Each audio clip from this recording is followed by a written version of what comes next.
Hey, what's up guys? Antisan here, bringing you a 2v2 replay on Numazawa. My partner is of course Vizeroh, and we are fighting against Canada CS and Pit the Greek. And this was an interesting fight. Now I went with the melee rush build again, and with my build I brought a Matchlock Warrior Monk, but I also brought two Matchlock Ashigaru, completely exposed on my side flanks. And the reason I brought those guys, and it's kind of to test out. I've done it in a few fights now, but if you put those guys on your flank, either your enemy will shift their bow fire to your flanks and avoid shooting your, highly expensive units, or they'll send their cav over there, which is kind of stupid because, if cav tries to bum rush matchlocks, then, of course they're going to get shot up, and even if they do make contact, then I could send my cav in to reinforce and finish them off. But, it's a pretty good tactic. I've enjoyed using it, and I've even done it without bringing the Matchlock Warrior Monks. But look at my build real quick. You can see I have one Yari Ashigaru out in front, meat shielding it up. I also have 5 Katana Samurai, all veteran.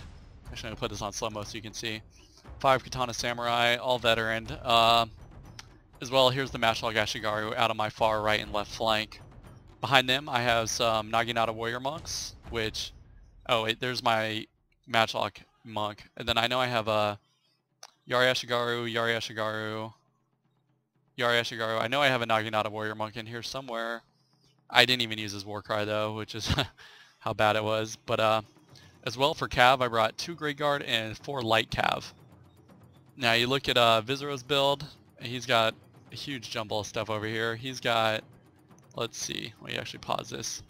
Some Bow Warrior Monks, some Matchlock Warrior Monks, some Naginata Samurai. What's back here? Oh, his Bodyguard. He's got some Yari Ashigaru, more Yari Ashigaru.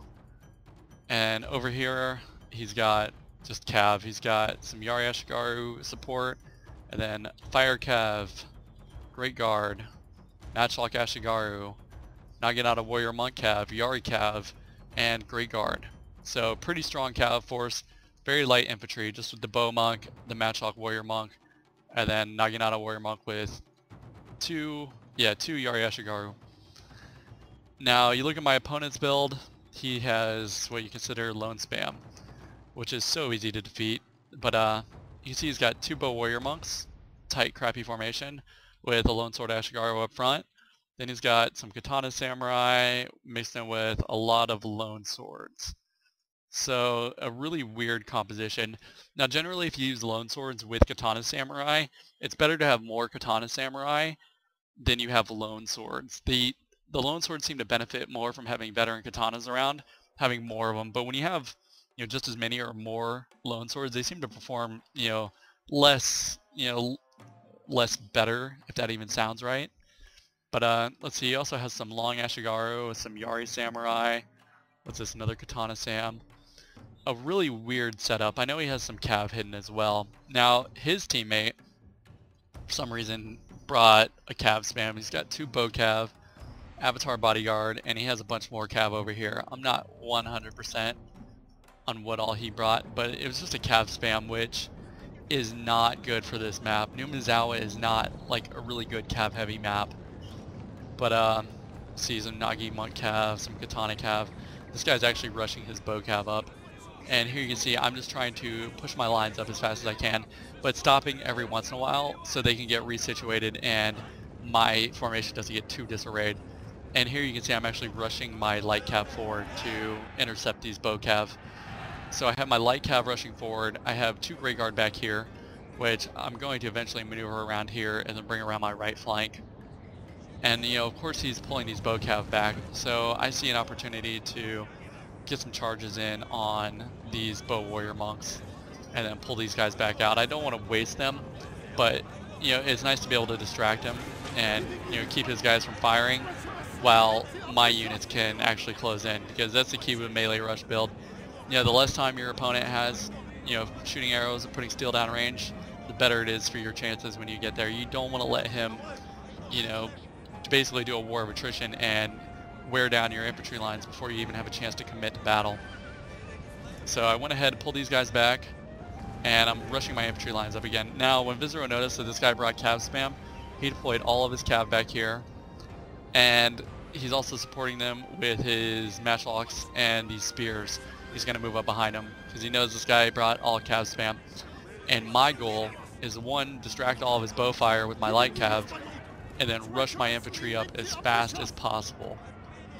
And it actually works out really funny. Now, putting matchlocks on your flank, it either, can act as a deterrent and deter your enemy's cav, or detour your enemy's infantry. And when you detour their infantry, it separates their main infantry lines from the middle, which will allow you to quickly clear your opponent's middle lines, push through, envelop, and rout. Or they just might completely ignore him like he did in this situation, and then I have a unit of matchlocks completely on the flank, allowed to do whatever they want. So here you can see I go ahead and my matchlocks get pushed up, I activate my rapid volley, extend in range, and he just decides to go ahead and rush all of his infantry in. So now I'm going to go ahead and counter and start rushing up my infantry. Now you see I do have these Yashigaru up in front, spear walling, and here's my matchlocks. So you see I'm actually positioning them out to the flank.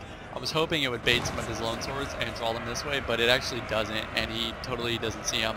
But here I start rushing in my Katana Samurai to take on his weakened, unveteran units.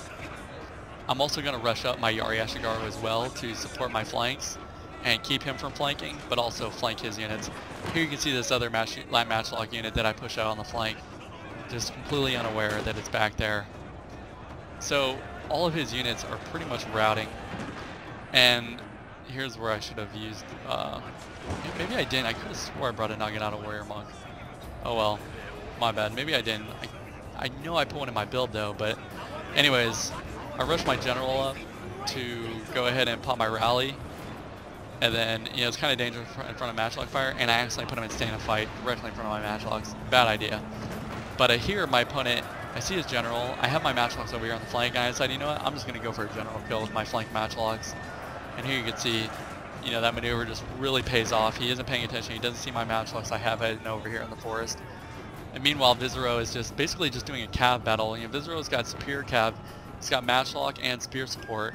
So this guy's cav spam idea was just pretty terrible, was not a good idea. Vizeroh will be able to, effectively hold him up over here while I destroy his opponent. Alright, and here I've routed, his general, all of his units except for these bows. And now my flank matchlocks, vanilla matchlock Ashigaru, not a special unit, just get a clear shot on this other guy's general.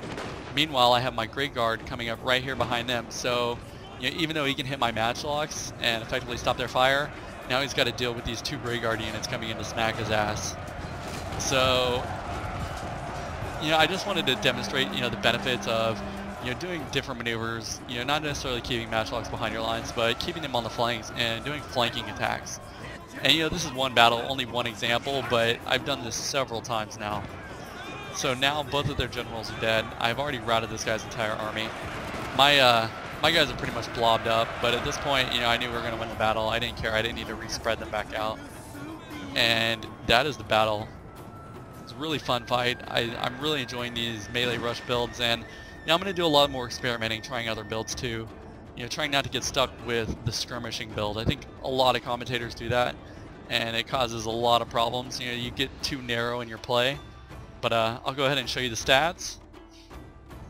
Alright, so here's the results for that battle. You can see I deployed 1,980 units. Vizeroh deployed 1,545. Kaneda CS, he deployed 2,160. And his partner, the Greek, deployed 795. All cav spam, of course. Definitely got the most kills. Got the most losses too, and that's what happens when you do a melee rush build.